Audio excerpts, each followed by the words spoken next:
Hi everyone, Dredgen here, and today will be a different video. I don't usually review nor buy custom keyboards that are on group buys because 1. The way group buys work, by the time I get my hands on it, you usually can no longer buy it, so I find that reviewing it doesn't help that much. Second would be the price. I have always struggled with the $400 to $500 price tag on most of the higher end customs, and at least personally for me, that's a bit too much.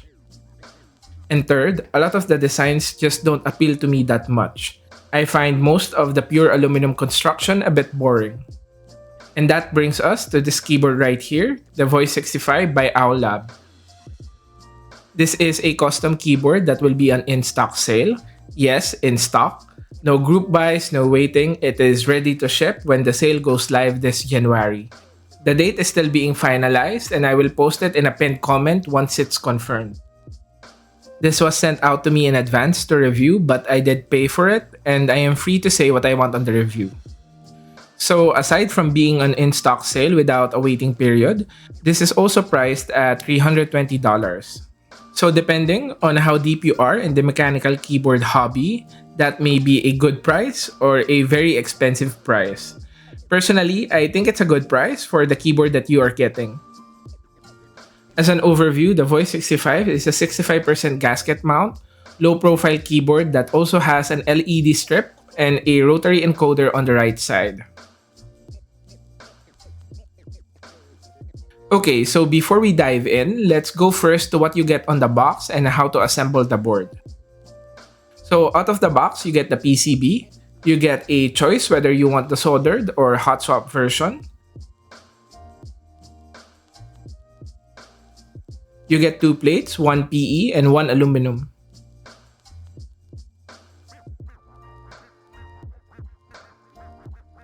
You get the case and a silicone pad that goes in between the plate and the PCB.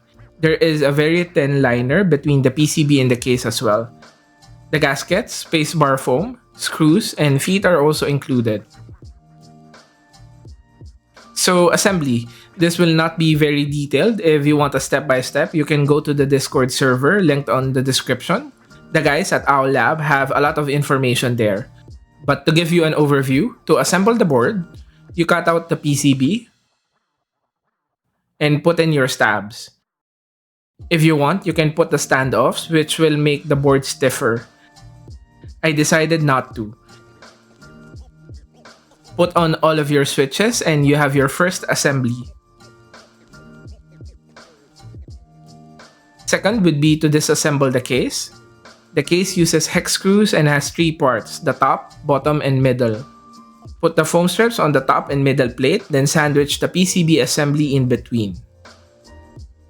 This is the part that I found a bit tricky. The board has 2 daughter boards.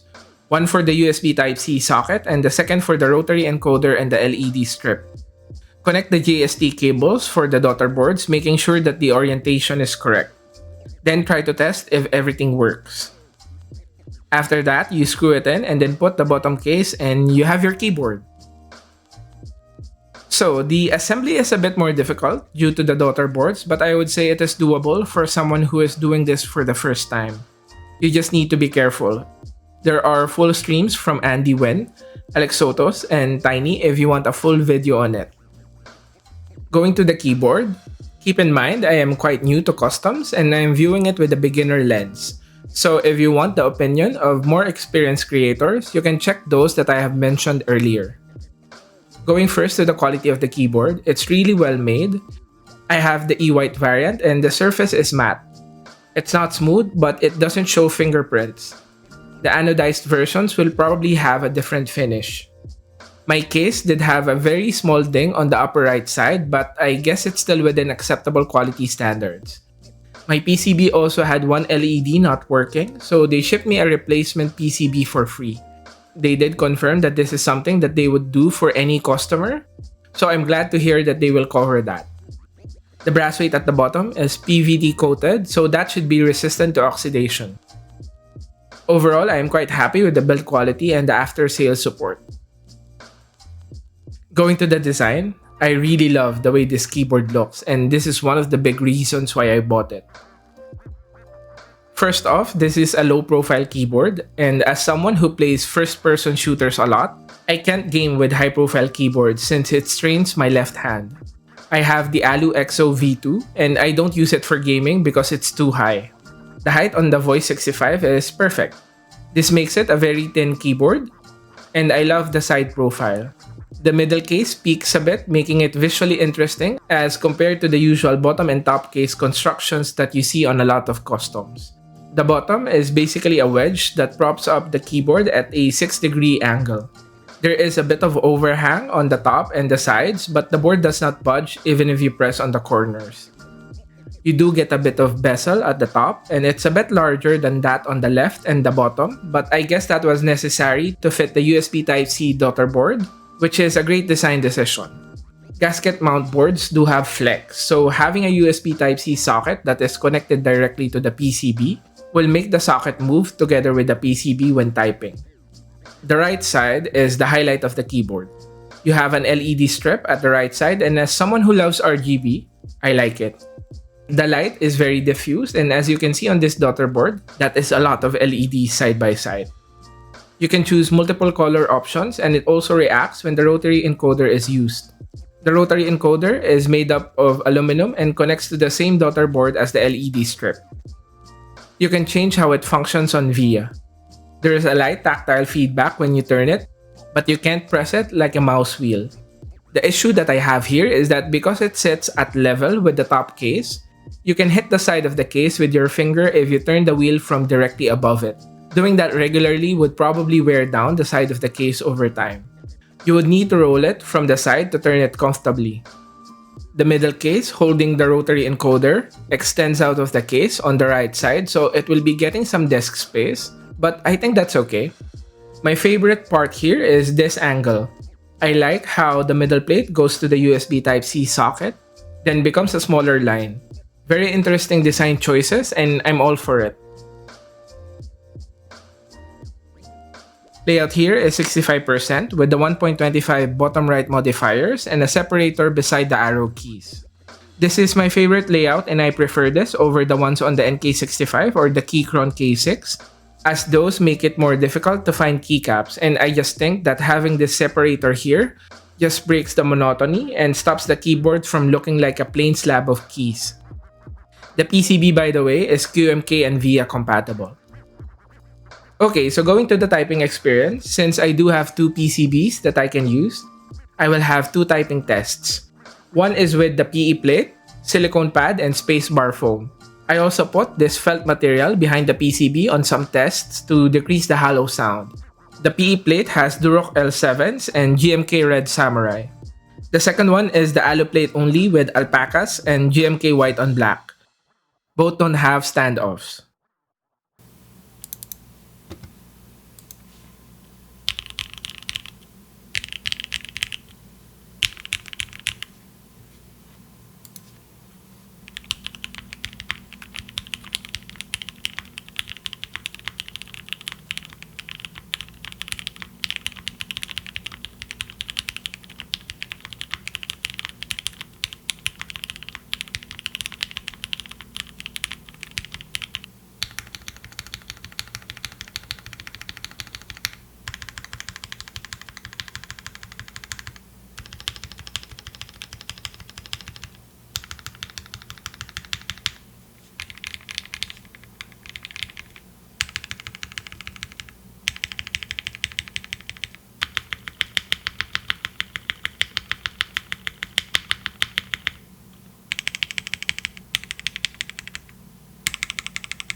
So typing experience for both setups is really nice. It really just boils down to preference. The mounting system here, to borrow JYMV's words, is a foam sandwich.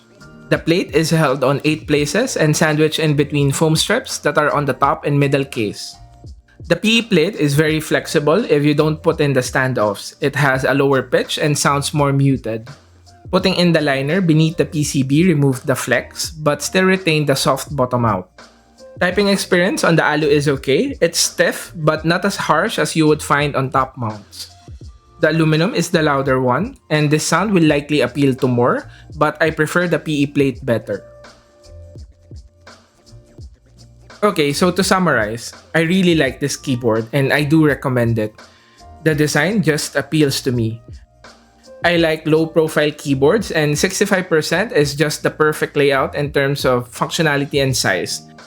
The in-stock sale and the pricing are great for beginner enthusiasts, though the assembly is a bit more complex. If you look at some of the group buys right now, like this one from KBD Fans, it goes on sale for roughly around the same price. You need to wait for it, and I think the design is a bit too simple. Other boards in the past, like the Satisfaction 75 or the Space65, have been run at higher prices than this one. So I honestly think this is a good buy. This will be my main keyboard, and I will probably end up selling some of my keyboards after this. For me, this one is the Endgame. For now. And that is it for this video. I hope you liked the content. If you did, please do consider subscribing. It helps me out a lot. And I hope I have helped you in deciding whether this is the keyboard for you. It probably is.